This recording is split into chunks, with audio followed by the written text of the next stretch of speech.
Voltamos com Rede Notícia, agora em Belo Horizonte, 12h35. Vamos conversar agora com o deputado estadual, professor Wendel Mesquita, do Solidariedade, que atendeu o nosso convite para poder estar com a gente aqui, falando para o telespectador da TV Horizonte e para o ouvinte da América FM e também da Cultura M. Professor, deputado, muito obrigado por estar aqui conosco. Prazer tê-lo no Rede Notícia. Prazer é todo meu estar aqui na TV Horizonte com vocês. Prazer, viu, deputado? Obrigada por ter aceitado. E a gente vai falar hoje, né, sobre Propag, sobre outros assuntos e projetos também do senhor, deputado professor Wendel, que lida com a causa da educação, também das pessoas, da causa dos neurodivergentes. A gente vai falar um pouco mais sobre isso, tudo isso na nossa entrevista de hoje. O senhor é vice-líder do Avança Minas, que é um dos blocos de base do governo Romeu Zema na Assembleia Legislativa de Minas Gerais. Ontem, o secretário de governo, Marcelo Aro, durante o Minas Fiscaliza, no Assembleia Fiscaliza, me desculpe, chegou a afirmar que até o fim do ano essa dívida de Minas Gerais com a União ela pode chegar à casa dos 180 bilhões de reais. Já está difícil para Minas arrecadar o que seria os 20% quando a gente está falando de 165 bi, algo em torno aí de 33, 34 bilhões de reais com os ativos. O que é preciso destravar ainda na Assembleia para Minas Gerais conseguir fazer avançar os projetos de lei, quando a gente fala principalmente de CEMIG e de Copasa, porque é o que o governo acredita que repassando Codemig, Codenge, CEMIG e Copasa consegue juntar o dinheiro para dar entrada para o Propag. Propag é necessário. Tem que ser feito. Com RRF o Estado para. Todo mundo sabe disso. O que está travado ainda na Assembleia para fazer avançar? Pois é, André. São várias discussões, vários momentos, né? Daqui até o prazo final, que é o mês de outubro, que é o prazo final para realmente terminar a discussão dos bens que serão, né, repassados para a União.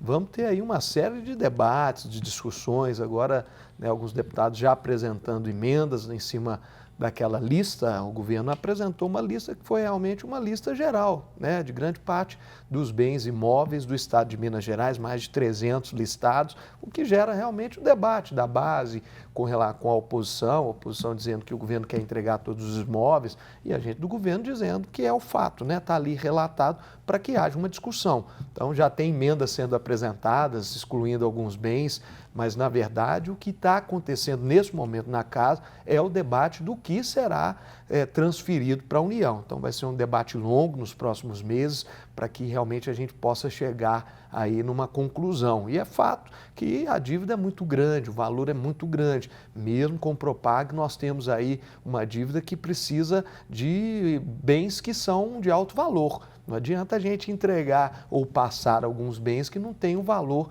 que vai chegar no que a União precisa. Então, é fato que vamos ter discussões, vamos ter a oposição falando algo, a base falando outra coisa. Matheus esteve conosco lá, o vice-governador foi muito coerente, trouxe uma apresentação muito contundente no sentido da realidade atual, o que é necessário fazer, o que precisa ser avaliado dentro da casa. A oposição estava presente, questionou, mas foram respondidas todas as perguntas. Agora, na Assembleia Fiscaliza, a presença não só do nosso secretário de governo, mas de todos os secretários que estão passando essa semana lá pela Assembleia e essa temática está em todas as comissões, não só na Comissão, né, de Constituição, de Legislação, Constituição e Justiça, mas também nas comissões, né, financeira, na Comissão de Administração Pública. Vamos ter debate sempre lá daqui para frente, até chegar ao prazo final. Deputado, a discussão está concentrada, então, nessa questão dos ativos. Eu pergunto, porque há uma outra vertente de que o Propag poderia haver essa adesão a partir daquelas contrapartidas, né? O governo fazendo investimentos e aí havia redução de juros. Isso está sendo considerado pelo governo ou não? Está focada a discussão mais na questão dos ativos? A pauta principal tem sido mais na questão dos ativos, mas é óbvio que vai ser apresentado, né, eu acredito, por parte do governo, é o que a gente tem ouvido por parte do governo, também essa questão dos investimentos, né? O governo não pode e nem deve abrir mão de um dos artigos, né, que foi considerado e importante, que é de retornar parte desse valor da dívida em investimentos para o Estado. Então, com certeza, ao longo dessa caminhada, nos próximos meses, nós teremos aí também por parte parte do governo a apresentação de projetos importantes para esse investimento. Uma coisa não exclui a outra. De forma nenhuma, né? São debates assim. A questão dos ativos é um debate mais acalorado, que a oposição está mais contundente em debater isso agora, porque o investimento é notório que é importante, sim, né? Você trazer esse assunto e conseguir investir também parte desse recurso. Deputado, o senhor estava falando sobre justamente esse embate que está havendo dentro da Assembleia de oposição e situação, e a oposição falando, porque quer vender isso, quer vender aquilo outro. O fato é que quem decide quanto vale e o que quer é a União. E aí existe um outro imbróglio, que é o tempo que o BNDES pediu para poder fazer a avaliação de tudo que está colocado à mesa. Chega a se falar de um prazo de 11 meses. Amanhã o vice-governador vai estar reunido com o diretor de planejamento do BNDES para tentar fazer com que esse processo seja mais ágil. Até outubro tem que ser votado e resolvido. Então, essa avaliação tem que ser vinda antes. Como que a Assembleia pode ajudar nesse processo para fazer esse processo andar mais rápido? Eu acho que a Assembleia vai ajudar na questão, não só nos debates internos, né, para que a gente possa chegar num consenso, porque tem que ter um acordo. Assim como votou a adesão, né, que foi de forma unânime, todo mundo foi favorável à adesão a esse plano, indiscutível, também teremos que chegar num denominador comum de quais bens, né, quais imóveis, quais serão transferidos para a União. Então, vamos ter que debater, mas mesmo chegar sem numa essa conclusão. avaliação, deputado? Da mesma forma, né, que está sendo considerado internamente na Assembleia, né, que é a questão da discussão, nós vamos ter, óbvio, como você apresentou, o BNDES trazendo essa avaliação, que é indiscutível. Eles têm que apresentar essa avaliação até para concluir essa negociação. Então, é pedir celeridade mesmo, né? A Assembleia também está construindo, nosso presidente está reunindo, né, lá com o governo federal, os deputados também estão pedindo essa celeridade e vamos solicitar isso para que haja essa, vamos dizer, essa força-tarefa também do governo federal. Agora, a oposição diz que passar sem a avaliação seria como dar um cheque branco para o governo. Só que o governo precisa procurar o ativo. Você acha que pode estar na linha de ataque do governo, se essa demora se estender da avaliação, tentar buscar alguns processos de privatização? Aí vamos falar especificamente Copasa e CEMIG, porque paralelamente está tramitando também na casa a derrubada a proposta de emenda à Constituição, que acaba com um plebiscito para a consulta pública sobre a liberação ou não de venda de CEMIG e Copasa. Você acha que isso pode ser uma linha de saída também? Com certeza é uma das linhas de atuação possíveis, mas dentro do que eu vejo no cenário interno, eu acho que isso não vai acontecer, tendo em vista que o prazo é outubro.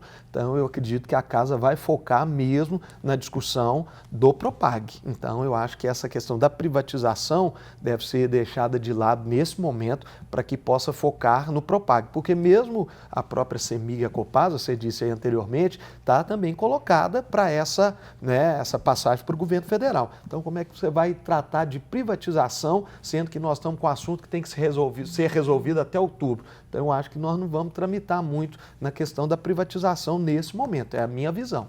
Deputado, a gente vai para um rápido intervalo e daqui a pouquinho a gente volta conversando aqui com o deputado estadual, professor Wendel, do Solidariedade. A gente está falando sobre o Propag, o plano de renegociação de dívidas, né, do Estado com a União. E a gente vai saber também mais, né, sobre projetos que estão tramitando na Assembleia, que diz respeito, por exemplo, à causa neurodivergente e outras tantas causas. Daqui a pouquinho a gente volta.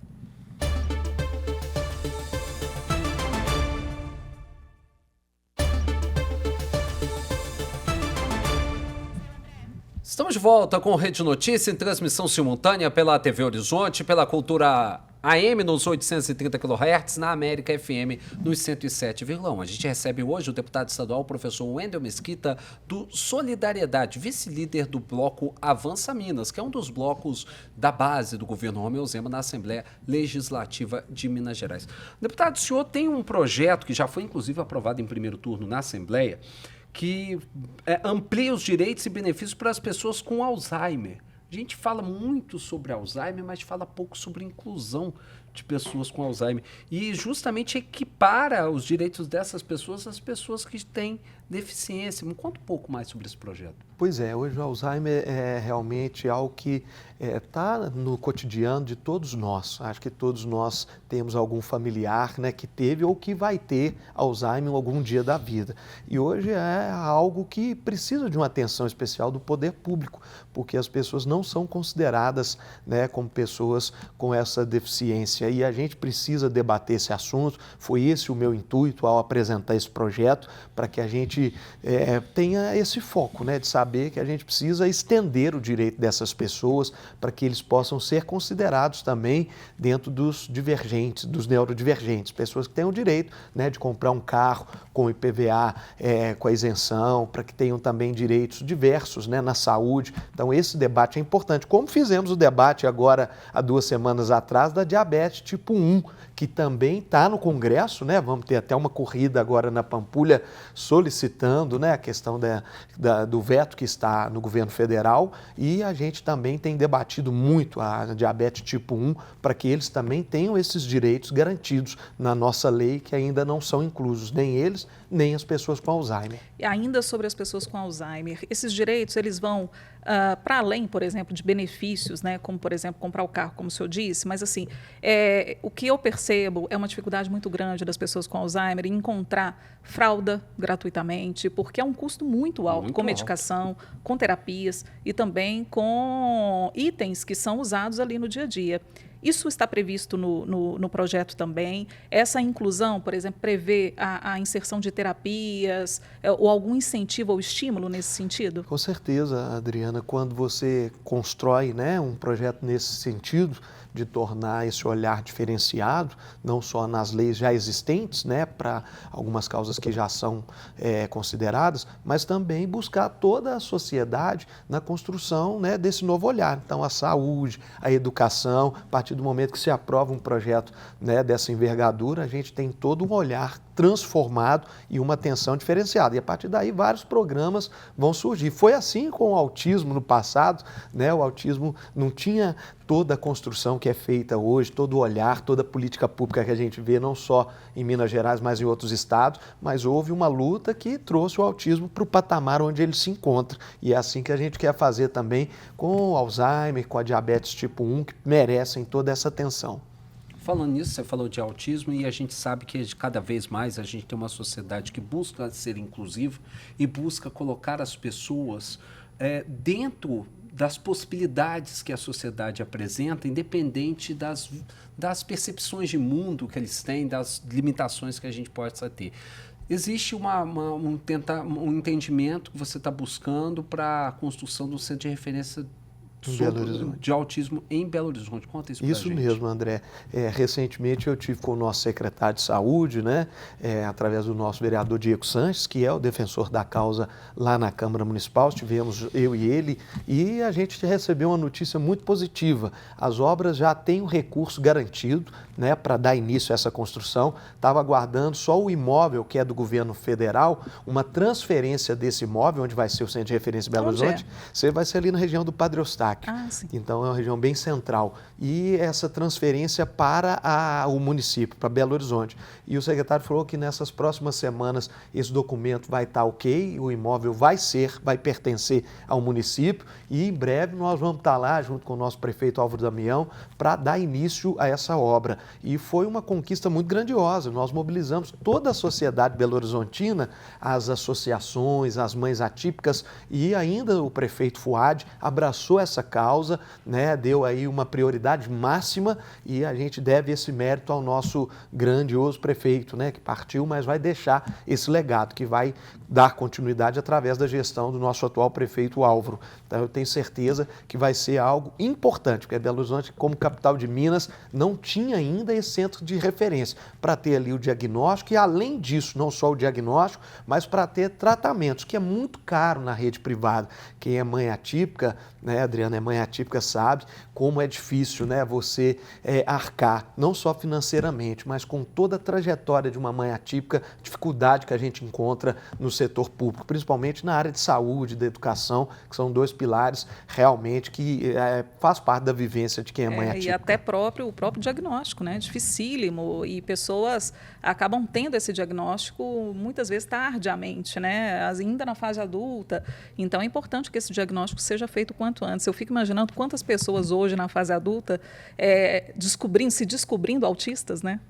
Como elas sofreram no passado também, né? E a gente garantir a estrutura para que as nossas crianças e jovens cresçam, né, com tudo que elas precisam para viver bem, para diminuir o sofrimento delas, isso é muito importante. Tem previsão para esse centro ficar pronto? Então, a previsão é da obra começar agora no 2º semestre, né, ali pelo mês de agosto, e é mais ou menos 1 ano e meio de duração previsto, né, no contrato essa obra. Então, a previsão é que até o final do ano que vem a gente esteja com esse centro de referência pronto. Tem uma previsão do número de pessoas que vão poder ser atendidas nesse Ainda centro? ainda não.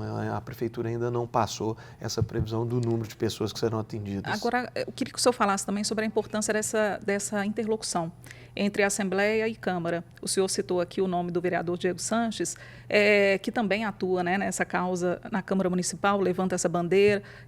Vocês têm trabalhado juntos, né, nesse sentido.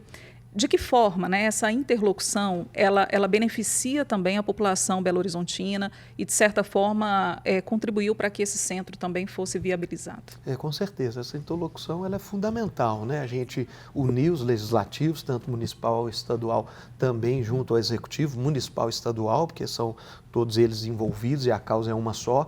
Então, facilitou muito, porque também agora a gente vai precisar do governo do estado com esse olhar também, né? Porque a gente sabe da importância que tem esse centro e o estado vai poder também construir, ele pode entrar, né, nessa configuração. E a gente sabe que outros municípios, né, eu participei de várias inaugurações de centros de referência do autismo em vários municípios bem menores do que Belo Horizonte, em Minas Gerais. Agora mesmo eu estou enviando 20 veículos adaptados para transporte de filhos com autismo, né? Porque não adianta, a mãe geralmente leva a criança na mesma van, né, de outros pacientes. E não pode, a gente tem que ter um olhar cuidadoso e esses veículos que estão chegando vão fazer esse transporte. E é o que você falou, Adriana, o centro de referência aqui, a grande parte das mães são mães com pouco rendimento, né, com dificuldades econômicas gerais e elas não têm condição, a maior parte das mães atípicas, de pagarem uma consulta, um diagnóstico no particular, porque não é barato. Então, esse centro de referência de Belo Horizonte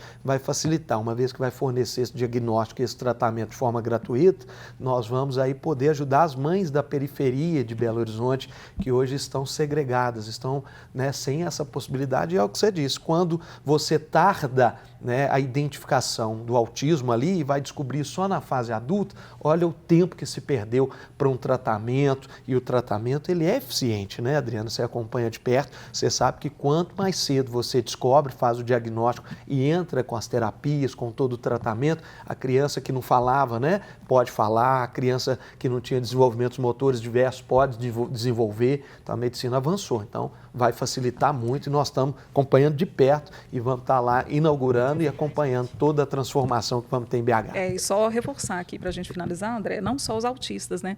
Todos os outros neurodivergentes, né? Como o TDAH, por exemplo, e outros tantos, né? o TOD, exatamente. Outros, né? Então, tudo isso, todos, né, fazendo parte dessa proposta. Verdade.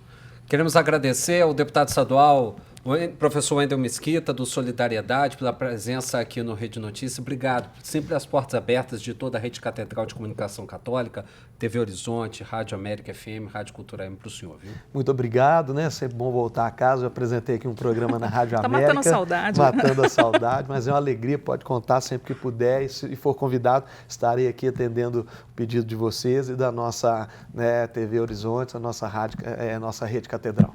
Obrigada, deputado. Termina aqui o Rede Notícia Entrevista, agradecendo, claro, a sua companhia e a você que nos assiste, você que está nos ouvindo. Não se esqueça de acompanhar as nossas redes sociais. Nós estamos no Instagram, o @Rede Notícia TVH. Acompanhe também o @TV Horizonte Oficial e o @Rádio América Oficial.